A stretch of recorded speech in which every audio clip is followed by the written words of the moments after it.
श्री राम राम। भगवान श्री राम की जन्म से लेकर वनवास जाने तक की यात्रा में आप सभी का स्वागत है। पिछली बार आपने देखा श्री राम को देवी सीता की खोज का उपाय दिखाकर कबंध ने श्री राम से पुनः यह प्रयोजन युक्त बात कही। श्री राम यहाँ से पश्चिम दिशा की ओर चलते हुए अनेक पर्वतों तथा वनों को पार करते हुए आप दोनों वीर पंपा नामक पुष्पकर्णी के तट पर पहुंच जाएंगे। श्री राम सायंकाल में पंपा सरोवर के तट के पास वनचारी बानर पानी पीने के लोभ से आते हैं। वे बानर पर्वतों की गुफाओं में सोते और रहते हैं। हे रघुनंदन, पंपा सरोवर के फूल ना तो मुरझाते हैं और ना ही झड़ते हैं। कोई भी मनुष्य वहां उन फूलों को उतारकर धारण नहीं करता है, क्योंकि वहां तक किसी की पहुंच ही नहीं हो पाती है। कहते हैं वहां पहले मतंग मुनि के शिष्य ऋषिगण निवास करते थे। वे अपने गुरु मतंग मुनि के लिए जब जंगली फल मूल ले आते और जब उनके भार से थक जाते, तब उनके शरीर से पृथ्वी पर पसीनों की जो बूंदें गिरती थी, वे ही उन मुनियों की तपस्या के प्रभाव से तत्काल फूल के रूप में परिवर्तित हो जाती थी। हे राघव, पसीने की उन बूंदों से उत्पन्न होने के कारण वे फूल नष्ट नहीं होते हैं।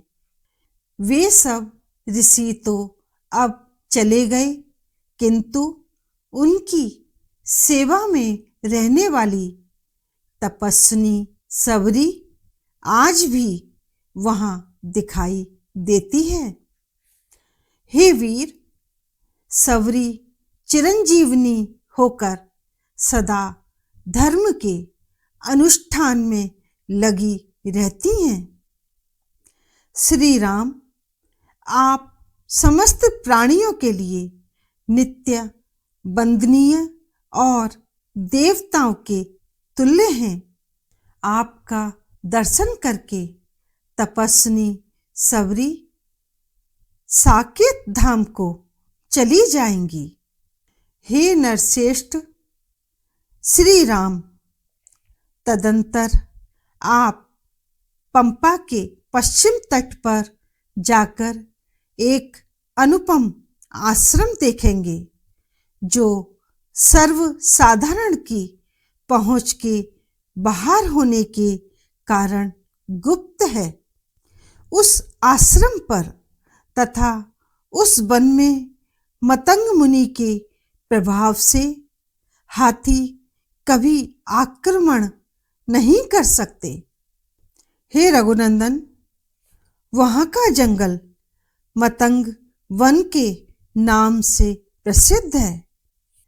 पंपा सरोवर के पूर्व भाग में ऋष्यमुख पर्वत है।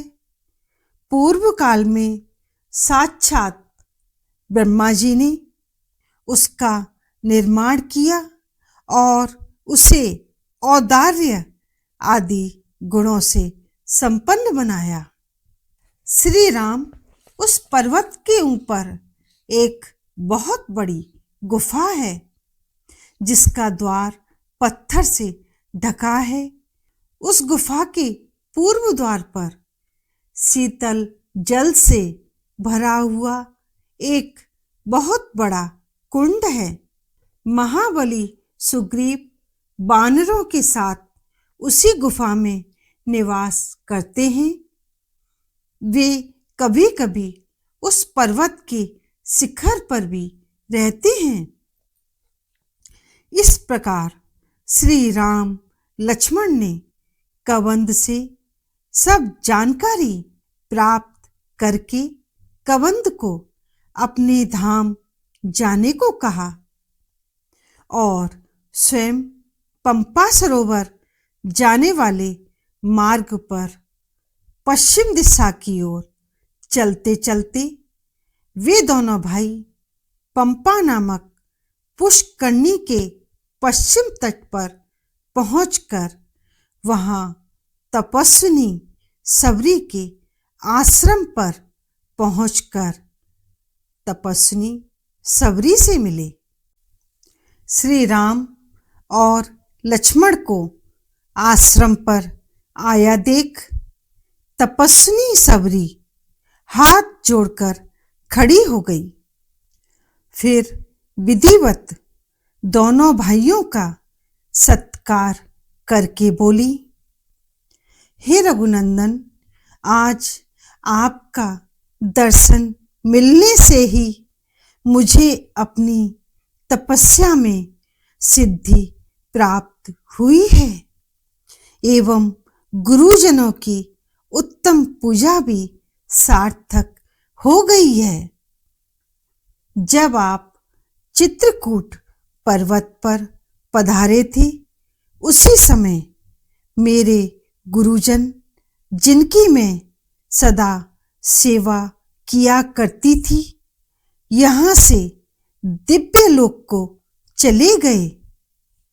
उन महान धर्मज्ञ महर्षियों ने जाते समय मुझसे कहा था कि तेरे इस परम पवित्र आश्रम पर श्री राम पधारेंगे और लक्ष्मण के साथ तेरे अतिथि होंगे।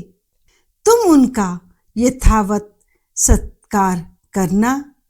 उनका दर्शन करके तुम श्रेष्ठ एवं अच्छे लोकों में जाओगी। हे नरश्रेष्ठ, उन महान महात्माओं ने मुझसे उस समय ऐसी बात कही थी। अतः हे नरश्रेष्ठ, मैंने आपके लिए पंपा तट पर उत्पन्न होने वाले नाना प्रकार के जंगली फल मूलों का संचय किया है। तपस्विनी सबरी की बातें सुनकर श्री राम ने उनसे कहा, हे तपोधने, मैंने कबंध के मुख से तुम्हारे महात्मा गुरुजनों का यथार्थ प्रभाव सुना है। यदि तुम स्वीकार करो तो मैं उस प्रभाव को प्रत्यक्ष देखना चाहता हूं। श्री राम के मुख से निकले हुए इस वचन को सुनकर तपस्विनी सबरी ने उन दोनों भाइयों को उस महान वन का दर्शन कराते हुए कहा, हे रघुनंदन, मेघों की घटाओं के समान श्याम और नाना प्रकार के पशु पक्षियों से भरे हुए इस वन की ओर देखिए। यह मतंग वन के नाम से ही विख्यात है। श्री राम, यहीं वे मेरे महान महात्मा गुरुजन निवास करते थे। इसी स्थान पर उन्होंने गायत्री मंत्र के जप से विशुद्ध हुए अपने देह रूपी पंजर को मंत्रोच्चारण पूर्वक अग्नि में होम दिया था। यह प्रत्यक्ष स्थली नाम वाली वेदी है, जहाँ मेरे द्वारा भली भांति पूजित हुए वे महर्षि वृद्धावस्था के कारण श्रम से कांपते हुए हाथों द्वारा देवताओं को फूल चढ़ाया करते थे। हे रघुवंश शिरोमणे, देखिए उनकी तपस्या के प्रभाव से आज भी यह वेदी अपने तेज के द्वारा संपूर्ण दिशाओं को प्रकाशित कर रही है। इस समय भी इसकी प्रवाह अतुलनीय है। उपवास करने से दुर्बल होने के कारण जब वे चलने फिरने में असमर्थ हो गए, तब उनके चिंतन मात्र से वहां 7 समुद्रों का जल प्रकट हो गया। वह सप्त सागर तीर्थ आज भी मौजूद है। उसमें 7 समुद्रों के जल मिले हुए हैं। उसे चलकर देखिए। हे रघुनंदन, देवताओं की पूजा करते हुए मेरे गुरुजनों ने कमलों के साथ अन्य फूलों की जो मालाएं बनाई थी, वे आज भी मुरझाई नहीं हैं।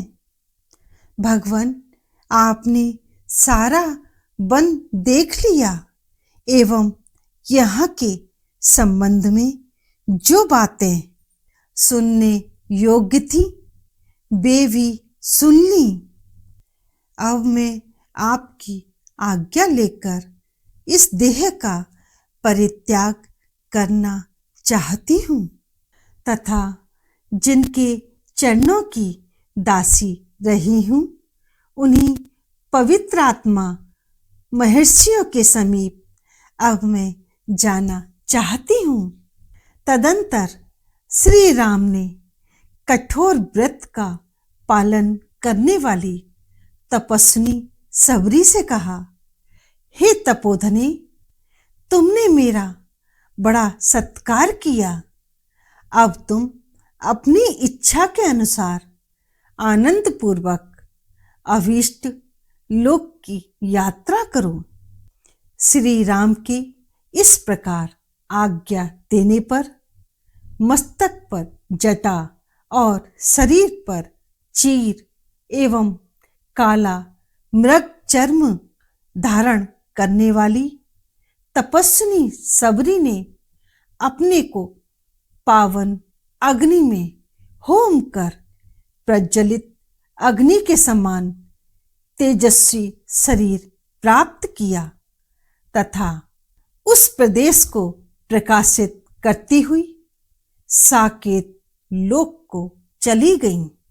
आगे की जानकारी के लिए आपसे फिर मिलती हूँ। यदि आपको ये छोटी सी जानकारी पसंद आई हो तो प्लीज़ लाइक एंड शेयर करें। साथ में सब्सक्राइब करना ना भूलें। कमेंट जरूर करें। जय श्री राम।